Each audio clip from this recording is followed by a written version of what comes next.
Coming to paperback and e-readers in 2021, John Haynes, Taking Care of Business. The man who rules the world breaks on a brand new partner to help him take care of business in this action-packed, all-new John Haynes series adventure. Get John Haynes, Taking Care of Business in 2021 at online booksellers everywhere. One of my viewers sent me a Cash App donation asking me to make a video on how a black man can identify allies in the workplace. Now, I hate to break bad news to this brother, but when it comes down to the heterosexual black man, the heterosexual black man is on his own in the workplace, and he needs to watch his back. And the reason why the heterosexual black man needs to watch his back is because when he's in that workplace, he is behind enemy lines, and practically everybody has a target on his head, and they're all looking to take a shot at that brother and get that brother out of his job. Because most of these people at this job, they see the heterosexual professional black man who is working as competition, not only for the jobs that are there, but as competition in life overall. And when they see the heterosexual black man inside of the workplace, they don't see an ally, they see an enemy. And the reason why many see the heterosexual black man as an enemy is because he represents direct competition for the economy in this world. Now, most of these people who, when they go to work, they have a notion of feeling comfortable because they know that there is no black man in the workplace, because they don't have to compete with that black man in the workplace. So when they go into that workplace, it's a smooth world for them where they can feel safe about being able to participate in trade and commerce and never really be challenged, because in their world, they are used to whites and non-blacks going out here and participating in business and doing business with each other, and your black people being at the bottom of the world in extremely low-level positions where they are of no real threat to them. So they don't mind certain black people being in the workplace, like these minstrels who go out here and are huck-a-buck and buck dancing. They don't mind those guys in low-level jobs like the mailroom and things like that. And they don't mind the bootlicks out here who are always looking to suck up to them. And they don't mind some of these black women, because none of these people represent any sort of threat to their business, because those people don't represent any sort of competition.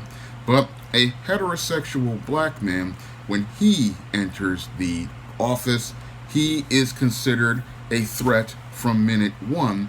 And the reason why he's considered a threat from minute one, not only by whites and non-blacks, but by the blacks who have been hired in positions, is because he represents direct competition to all of those people. And because he represents direct competition to those people, they want to get him out of that office, because as these people are living in their smooth world, they don't really want to step up their game. They are used to going and performing on a certain level as related to their work rate, and they're comfortable working as related to a certain standard. But when the black man comes into the office, these people start to get insecure, and they start to get scared, because they know that if this black man starts coming in and he starts performing on a high level, the bosses are going to start looking at them and saying that, hey, your work just isn't on a really good level here, and you need to step it up. But these people don't want to step it up. All they want to do is remain on the same low to mediocre level, because they don't want to really go out here and bring their best to the table, because bringing your best to the table means you've got to come with 100%. But a lot of these people don't want to come and bring that 100%. So when they see that black man who they perceive as being at the bottom of the world and at a low level coming in to compete, many of these people feel extremely threatened. And because they feel extremely threatened, that's when everybody starts to get really defensive. Now, I remember working at a job for AmeriCorps Vista at Strive, and that was the first time I thought I had some allies, because the mission of the program was supposed to be about job readiness and helping people. And while I was sitting there with some of the lower level workers, like the trainers and stuff, I had no problem with them. I didn't even have a problem with one of the accountants there, but the vice president had a problem with me. And while everybody was saying I was doing a fantastic job, and even the vice president said I was doing a fantastic job, when I went to inquire about having a future career at Strive, he decided to take me to lunch to tell me that there was no place for me in the organization. And there was no place for me in the organization primarily, I believe, because one, I was performing at a high level at that job, and two, because I represented competition to him. Now, he was one of these guys who had one of these Ivy League degrees and was an attorney, and he probably feared that this guy from Monroe College, if he's coming in here performing at a high level, that's going to make people start looking at him, and they're going to start asking, well, why can't you step up your game? If this guy who is coming from a small college in the Bronx can bring A-level work, then why is it that you can't bring A-level work? And the company at the time was struggling with as related to meeting their goals. So that was one of the reasons why I wasn't offered a position with them, because they feared the black man. And this was another black man at that, feared that I would represent competition to him, and I would represent competition that would be a direct threat to him. And that's one of the things you have to deal with when you're a black man and you're working in one of these offices or one of these businesses. You have a lot of enemies in the workplace, but the greatest enemy you have are these other black people in the workplace, because a lot of these other black people, they want to remain in their jobs, and they are used to playing certain roles to be able to keep those jobs. And one of those roles is being the huckabucking minstrel. The huckabucking minstrel, he's used to being the guy who makes all of the whites and non-blacks laugh, and that's how he keeps his job, by making them laugh.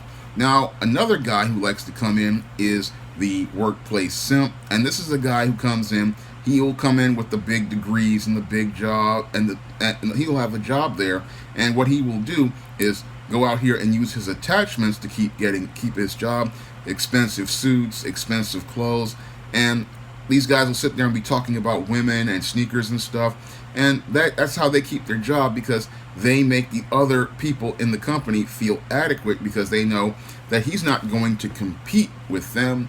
No, he's going to be sitting there being a peacock out here buying consumer goods like expensive sneakers, expensive phones, talking about getting women at the club, or trying to mac the chicks at work. So he's no direct threat to that company in any way, shape, or except for helping them meet their affirmative action quota.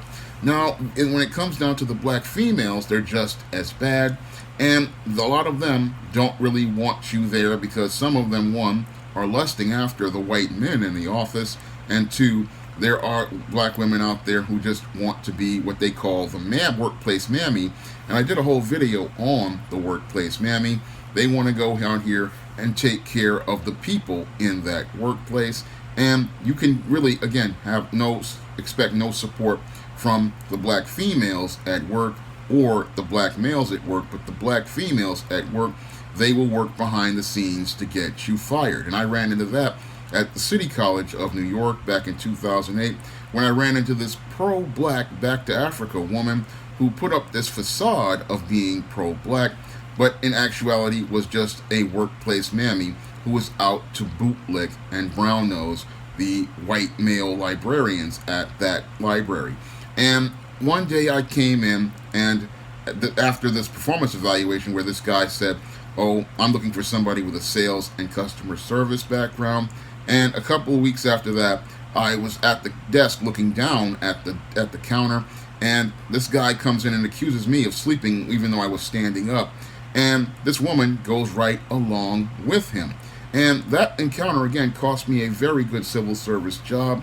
And again, it taught me the lesson that I learned at Strive once again, that when it comes down to the heterosexual black man, he has no allies. He is on his own.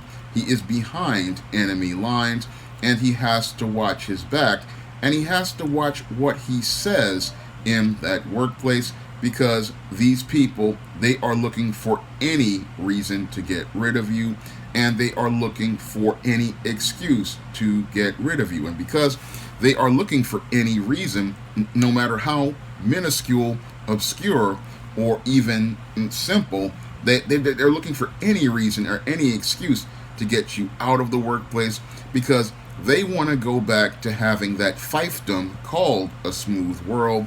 It's not about them going out here and making profits. It's about all of these people being comfortable, and the whites and non-blacks at the top of the chain, they feel most comfortable when there are only certain types of black people in the workplace. And again, the only people they feel comfortable around that are black are ones who breathe brand new life into old racist stereotypes, like that huckabucking minstrel who's just good for a joke, that black bootlick who is all about buying all of these attachments and trinkets, or chasing females at the job, or those ratchet black women like the hood rat or the street chick, because all of those people fit into stereotypes that the white supremacist and the non-black supremacist really feel comfortable about. And these people, they only want to see black people who act like a stereotype on their job. When they see a guy like myself on the job, that's when these people become extremely uncomfortable. That's when they become extremely uneasy. And that's when they start showing themselves with their passive aggressive behaviors or their little slights and jabs, because they fear real competition, and they fear competition coming from what they believe to be the bottom. They fear that if a black man enters the workplace and he is showing that he can go out here and perform on a high level, what will happen is that it says something about their work rate, which has already been mediocre, and they don't want to step up their game. So they try to get you out of the workplace so that they can go back to being mediocre, because they don't want to step up their game. They want to be comfortable. They don't want to be competitive. They don't really want to even think about competition, because a lot of these people are used to being given a position. They're used to being given a job, and they're not used to working for anything. Everything for them is about a hookup, and because they're used to getting hooked up, they're not thinking about putting in that hard work. And because they're not thinking about putting in that hard work, then they don't want to go out here and give that 100%. And that's why they fear having that black man in the workplace, because if that black man comes to the workplace, that black man, if he's like me, Kai, who comes in really hungry, very driven, very passionate, and wants to bring his best to the table, they don't want that black man on the job, because that black man represents real competition for them. And it means that they can't come in here and just show up, do the minimum, and then expect to get paid. No, it means that you're going to have to get out here and really work for that money. And a lot of times people don't really want to work for that money. But when you're on the job, you have to understand you are behind enemy lines. You are on your own.